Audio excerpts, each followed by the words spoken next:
లఘువులకు గురువు ఇలా నేర్చుకున్నాం. ఘటసం పెట్టాం. మీకు ఆ పద్ధతి లేకుండా చూడండి. ఇలా మీరు ఏం చక్రాలు ఉన్నాయండి? 1, 2, 3, 4, 5, 6, 7, 8 చక్రాలు. ఒక చక్రం ఇలా గీయండి 8 రేఖల్లాగా.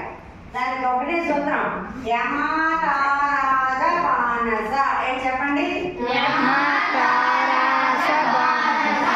ఇది యమతారాజ బాణస అనేటువంటి పదాన్ని గుర్తు పెట్టుకుంటే యా అంటే యగణం, మా అంటే మగణం, రా అంటే లగణం, రా అంటే లగణం, జా అంటే జగణం, బా అంటే వగణం, నా అంటే మగణం, సా అంటే సగణం. కదా మీరు కన్ఫ్యూజ్ అయ్యేలాగా అలా అనుకుని టైం వేస్ట్ చేయకుండా ఎగ్జామ్ ఏం చేయాలి? చక్కగా రఫ్లో ఇలా చక్రం వేసేసుకుంటారు. 1 2 3 1 2 3 1 2 3 అనుకోండి. 3 అక్షరాలు అని పెట్టుకోండి.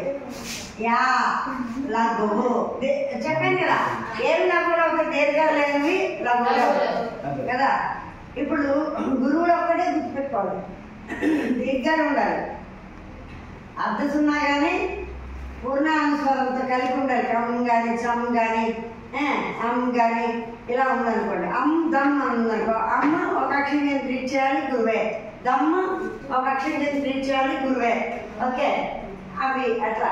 తర్వాత ద్విత్వాక్షరానికి ముందు ఉన్న అక్షరం లఘు. సారీ, ద్విత్వాక్షరానికి ముందున్న అక్షరం గురు వేసుకోవాలి.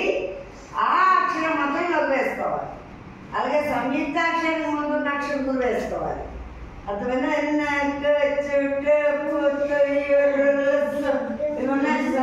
పుల్లు అవి కూడా దాని ముందు అక్షరంతో కలుపుకొని చదువుకొని గురువు వేసుకోవాలి. ఇప్పుడు ఈ చక్రాన్ని చూద్దాం. యా ఏం పడింది? లఘువా గురువా? లాకు ఈ సింబల్ 1 లా ఉంటుంది. గురువేమో యూలా ఉంటుంది. ఓకే ఇవి సింబల్స్. అయితే ఆ గుర్తులు లఘువుకి గుర్తు ఇది, గురువుకి గుర్తు ఇది. అయితే యా ఏమైంది? లఘువా గురువా? మా గురువు, తా గురువు, రా గురువు. ఇది ఎందుకు లఘువైంది? ఇది ఎందుకు గురువు అయ్యాయి?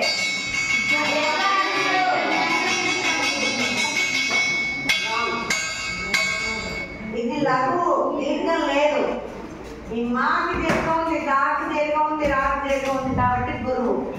ఓకే ఈ జా ఏమైంది? లఘువు. గురువు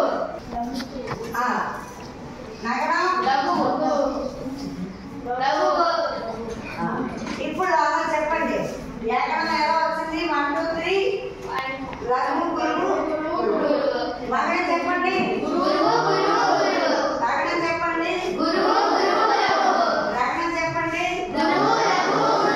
లగ్నం ఇక్కడ చూసి చెప్పండి. 1 2 3 గురువు లఘువు నగరం